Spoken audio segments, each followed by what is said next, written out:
If you want to make changes in your life, you have to personally make those changes. You may say that it is a play on words. Are you sure? Perhaps it is. On the other hand, it inspires thought. During the past 15 years, I have managed to make significant changes in my life by employing a few amazing tactics. One or more of the transformations that I have witnessed have been truly remarkable. Making changes in your life may be enjoyable, and I have discovered that it is not too difficult to do so provided you are aware of how to do it. On top of that, it can be quite rewarding. Having the ability to know how is perhaps the most important thing. Before we move on to the knowing how portion, I would like to ask you the most important question. What would you change if your annual income suddenly became your monthly income? Consider the answer to that question for a brief minute.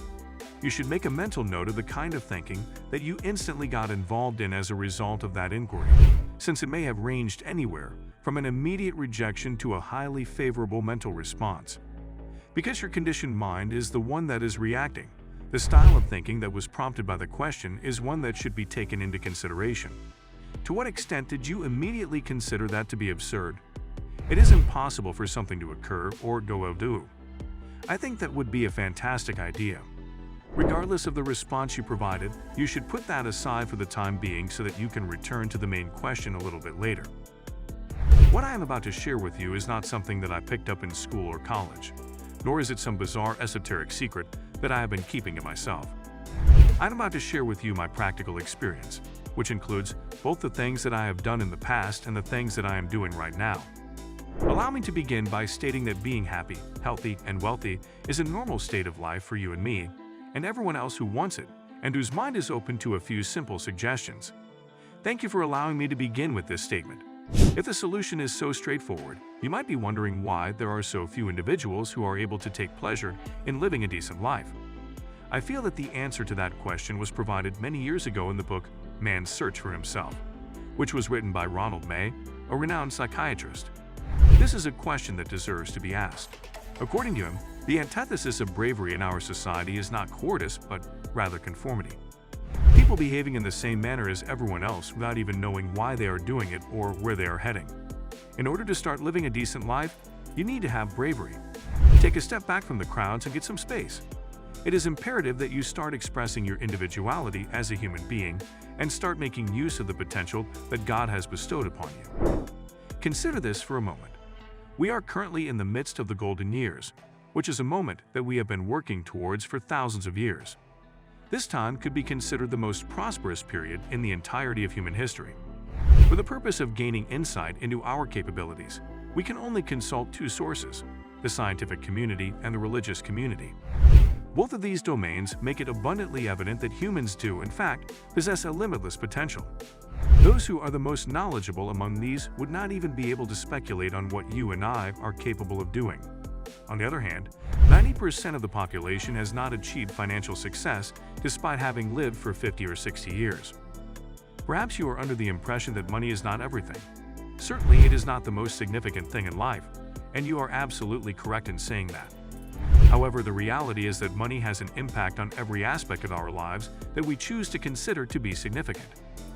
If we would take a group of 100 people at the start of their working career at 25 years and follow them for 40 years until they reach retirement age, here is what you will find. Only 1 will be wealthy. 4 will be financially secure. 5 will continue working, not because they want to, but because they have to. 36 will be dead.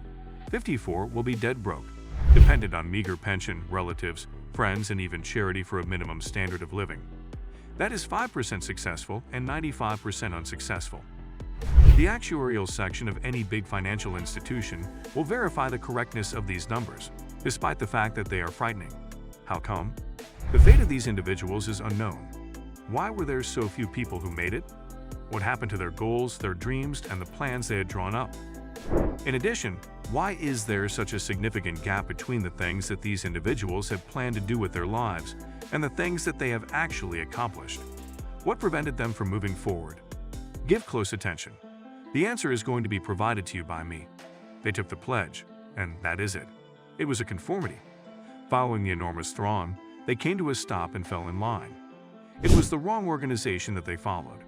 Considering the sheer number of persons involved, it is hard to believe that they could be wrong. In spite of this, they have always been the case. To a certain extent, almost 95% of our population is governed by outdated ideas and indoctrination. They are incapable of thinking. It is stated that if a typical person were to express what they were thinking, they would be unable to put their thoughts into words. Listen in on the discussions that the majority of people are having and see how they behave. There is no doubt that they are not thinking. The vast majority of people are the result of the habitual style of thinking that someone else has. I began to dream, and as I was dreaming, I started to think about how I could make that dream come true. It was time for me to quit allowing my current outcomes to dictate how I thought. You need to modify the equation such that it is negative. It is imperative that you begin to exercise control over your thinking, and then allow your thinking to manage your outcomes, rather than allowing the outcomes to dictate your thinking.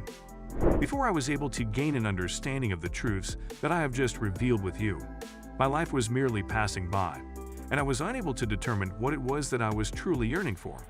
I was not making the most of my work. Certainly, I was having a difficult time financially. In no way was I content with my life. I started putting the principles that were proposed in the books into practice in my day-to-day life after reading and rereading the necessary books, watching the CDs and DVDs, and reading the books again. Although I will not delve into the specifics, my world started to alter, and it changed in a significant way. It has never ceased to occur. After that, I delivered the same books to a number of different people, but my life did not change for any of them. I quickly came to the conclusion that it was not the books. However, what exactly was it? What was the reason for the significant shift in my world? Where did my income come from? Specifically, it was because I altered the way in which I earned money. You will find success in the same things that worked for me. The recommendation that I am going to make is going to be effective for anyone. You're going to have more time to devote to a variety of constructive activities that are significant in your life as your income continues to rise. You will be astounded by the amount of spare time you will have when you are no longer required to be concerned about financial matters. Now that we have reached this point, I am going to ask you to take a mental step back, examine money in an objective manner, and honestly consider the aspects of your life in which money does play a part. The fact of the matter is that there are barely any domains in which money does not have a role. Let me now return to the most important question, which is, what would you change if your annual income suddenly became your monthly income? Put your creative side to the test. The sky is the limit. Wish it. If you were to do something that was completely different from what you are doing right now, what would you do? Just for a moment, try to picture yourself traveling in first class with the people you care about the most. Wish it. Instead of dismissing what you are hearing as absurd, you should pause and give it some considered thought. It is highly probable that you are aware of individuals who are earning that amount of money who are not as intelligent as you are, and I can assure you that they are not among the fortunate ones. Despite the fact that it could appear that luck has a factor in what I am discussing, that is not the case by any stretch of the imagination. 9 out of 10 people misunderstand earning money. I'm probably conservative with those numbers. More likely 1 in 20. When you examine making money, you'll see why the bulk misunderstand it. You can learn nothing about making money in our educational systems. One of the world's top colleges might graduate you with little money management knowledge. This plus the fact that few parents understand money explain the general ignorance on such an essential topic. Earning money is unrelated to age, gender, region, formal education, IQ, past experience, and other factors we were taught were necessary to make a lot of money. Making money requires a decision. You simply decide, I am going to learn how to earn money, and specify how much you will earn. If you decided, I am going to fly an airplane, you would follow the same steps. You wouldn't learn to fly from your coworkers or next-door neighbors unless they're great plane instructors. About 96% of our income comes from 1% of the population. That group follows the same tactic 99% of the time. I can guarantee they are not taking counsel from everyone around them. Some smart people were broke, while functionally illiterate people made lakhs of rupees. It should be evident that you won't triple your income by doing what comes naturally or by following 96% of our population's example. Any change creates suffering, and changing your annual income to monthly will be no exception. However, your discomfort will be brief. Permanent prosperity will increase.